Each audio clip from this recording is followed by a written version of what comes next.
Fevral oyida Umra ziyoratiga bormoqchi bo'lgan odamlarda juda do'stlar omadi kelgan bo'lar ekan. Chunki birinchidan ham Umra ziyoratiga borar ekan, ham do'stlar Ramazon oyiga ham to'g'ri kelar ekan. Do'stlar, Xudo xohlasa Ramazon oyida 14 kunlik Umra ibodatini shu ulug' joylarda Ramazon ro'zasini tutib, ibodatlarni qilib, undan tashqari sayohat, ziyorat, xo'p, undan tashqari payg'ambarimiz ravzalari, Ka'batullohni 7 marta tavof qilib, maza qilib borib kelish, qulay sharoitda borib kelish narxlari necha pul bo'lyapti?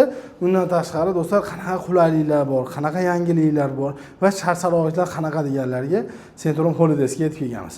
Videomizni oxirigacha tomosha qiling, inshaalloh to'liq ma'lumot beramiz. Kommentariyaga omad, bir dona like, undan tashqari kanalimizga obuna bo'lib qo'ysalaring, yangi ma'lumotlarni beramiz. Sizlarni uzoq kuttirmaymiz, qisqa lo'ni dangal Ulug'bek aka bilan ma'lumotini beramiz. Ulug'bek aka, hozirgi kunda Centrum Holiday'dan ketmoqchi bo'lganlarga Ramazon oyida shart-sharoitlar qanaqa bo'lyapti aka? Xo'p, hozirgi kunda Ramazon oyiga narxlarimiz chiqqan. Standart paketlarimiz Toshkentdan, keyin Farg'ona, Andijon, Namangandan $999, ya'ni $1000 standart paketlarimiz narxi chiqqan. Komfort paketlarimizniki $1050. Xo'p, Samarqand, Termiz shahridan bo'lsa $1050 standart paketimiz, $1100 komfort paketlarimiz narxi e'lon qilingan. Unda xolasa Ramazon oyini shu fevralda 1-sidan boshlab 30-sigacha sanasigacha ma'qul. Bemalol borib kelsa, bemalol borib kelsa bo'ladi, xudo xolasa. Ya'ni do'stlar, fevral oyini 30-sanasigacha bo'lgan muddatda mana shunaqa narx bo'lyapti. Xo'p aka, fevral oyida ketmoqchi bo'lganlarga qanaqa aka sharoit bo'ladi? Hatto gostinitsaning uzoqligi, yeb ichishi, 50 boshlari. Xo'p, gostinitsa sharoitlariga keladigan bo'lsak, Madinaorda 300 metr joylashgan Andalus mehmonxonasi bo'ladi. 2 mahalla o'zbek milliy taomlari, obed va kechki ovqat beriladi. Makka mukarramada Ro'zgarda mehmonxonasi 1,5 kilometr joylashgan bo'ladi. Avtobusda 5 daqiqalik, piyoda kirish qilsa 10 daqiqalik yo'lda bo'ladi. 3 mahalla o'zbek milliy taomlari, nonushtasi, obed, kechki ovqat beriladi. Ramazon oyida esa saharlik, iftorlik beriladi. Xudo xolasa, undan keyin 11 dan oshiq ziyoratlarimiz, qo'shimcha sayohatlarimiz, keyin ravzaga olib kirib chiqishlarimiz ham Xudo xolasa shu kun jo'natgan odamlarni ravzaga olib kirib chiqdik. Bundan keyin olib kirib chiqamiz Xudo xolasa harakat qilib. Lekin Ramazon oyida kelsa cheklovlar bo'lib qolishi mumkin. Shirkat tomonidan ziyoratlarimizga, sayohatlarimizga to'sib qo'yadigan bo'lsa, sayohat ziyoratlarda olib kirib chiqolmaymiz. Uni ham oldindan aytib qo'yamiz Xudo xolasa. 50 boshlar ham aka Xudo xolasa billa borib billa kelyapti hozir. 50 boshlarimiz ham deyarli 90% billa borib billa kelsa, har bitta reysimizda billa borib 14 kun davomida umralarni, ziyoratlarni, sayohatlarini qildirib qo'yib, billa borib billa kelishyapti. Agar 10% ga to'polanga to'g'ri kelib qolsa, erta kutib olib, erta 14 kun davomida ziyoratlarni qildirib qo'yishadi Xudo xolasa. Zo'r gap yo'q. Aka, aqa borilgandan keyin aka, misol bitta oiladan ketayotgan bo'lsa, yosh bolasini ham olib ketaman deydiganlarga qanaqa bo'ladi aka? Chunki hozir maktab yoshidagi bolalar ham bor, undan kichkinalar ham bor.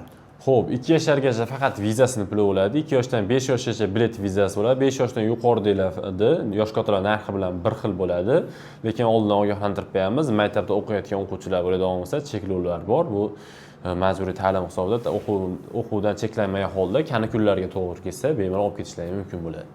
Zo'r gap yo'q. Undan tashqari yosh katta insonlar ko'p ketayotganini hisobga olib, aravacha xizmati, doktor xizmati, avtobuslar bular ham tashkillashtirilgan. Ha, avtobus xizmatlarimiz 24 soat erta xizmatda bo'lishadi. Undan tashqari aravacha xizmatlarini tashkillashtirib berilgan, lekin o'zimiz har doim tavsiya qiladiganimiz, o'zimiz ota-onamiz aravachaga muhtoj, lekin 24 soat aravachada, keyin umralarni aravachada qiladigan bo'lsa, o'zlari bilan aravachani olishni tavsiya qilamiz. Nimaga erta ochirib kutib olib, vaqtlaringni o'tkazib qo'ymaysizlar.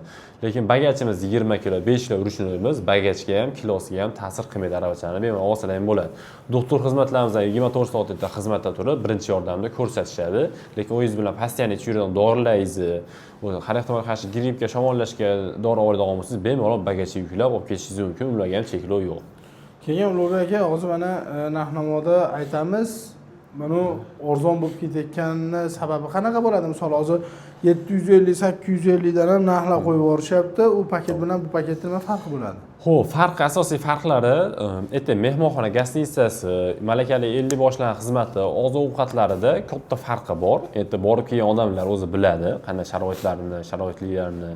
U mayli o'zim tavsiya qiladiganim 750-850 dollar men o'zim tavsiya qilolmayman. Nimaga desiz, erta o'shanga yarasha sharoiti, $1000 yo'shda shunga yarasha sharoiti bo'ladi, komfortik o'shanga yarasha sharoiti, asosan mehmonxona uzoq yaqinligida bo'ladi. Vaqtingizni mehmonxonada o'tkazib qo'ymasligini hisob bo'ladi. Keyin biz aytayotgan mehmonxonalar kamida 4 yulduzli mehmonxonalar bo'ladi. arzonli paketlar ekan, yulduzi ham pasayib, sharoitlari, oziq-ovqatlari o'shanga yarasha to'g'ri kelaveradi. Xo'p aka, joyda bront qilmoqchi bo'lganlar hamda kelib o'zingiz bilan ko'rishib, gaplashib, sharoiti yana ham to'la to'kis bo'lib ketaman deganlarga bitta ma'lumot berib ketdingiz. Misol o'tirgan joyimiz qayerligi aniq ma'lumot, undan tashqari joylar qanday bront qilinadi? Xo'p, joylarimizni mana shu YouTube kanalimizni ko'rib turgan nomerga telefon qilsalaring, Telegram va WhatsApplari bor. Aytilgan sana bo'yicha yana bizdan so'ralmagan ma'lumotlarni to'liq ma'lumotlar berishib, aytilgan viloyat bo'yicha, aytilgan sanalar bo'yicha joylar bron qilib, Telegram, WhatsApp orqali Zagram pasportlarini rasmiy olib tashlab bersalaring, joylarni bron qilishadi. To'lov masalalari bo'yicha bo'lsa, shartnoma tashlaydilar. Shartnoma bo'yicha, shot raqam bo'yicha bank orqali borib, bankdan bemalol shot raqamdan o'tkazsalaring ham bo'ladi, karta orqali, yo'qsa naqd ko'rinishda o'tkazsalaring ham bo'ladi. Yo'qsa ofisimizga kelgan bo'lsalar, ofisimiz, hozir o'tirgan ofisimiz Farg'ona viloyati, Marg'ilon shahrida, Mustaqillik ko'chasi 692-da o'tiribmiz, ya'ni temir yo'l vokzalining oldida joylashgan bo'ladi.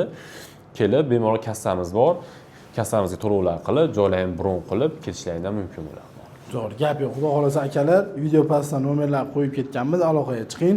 Bizni chetdan ko'rayotganlarga WhatsApp, Telegramlar ham bor, internet orqali ham bog'lansangiz bo'laveradi.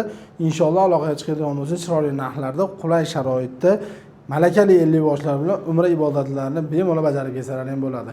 Kanalga do'stlar obuna bo'lib qo'yish esdan chiqmasin, like, podpiska do'stlar bosinglar, undan tashqari kommentariyaga omad yozib qo'yinglar. Ko'proq inson ko'rishiga sababchi bo'lasizlar. Inshaalloh biz ham sizlarga shunaqa ma'lumotlar berishda charchamaymiz.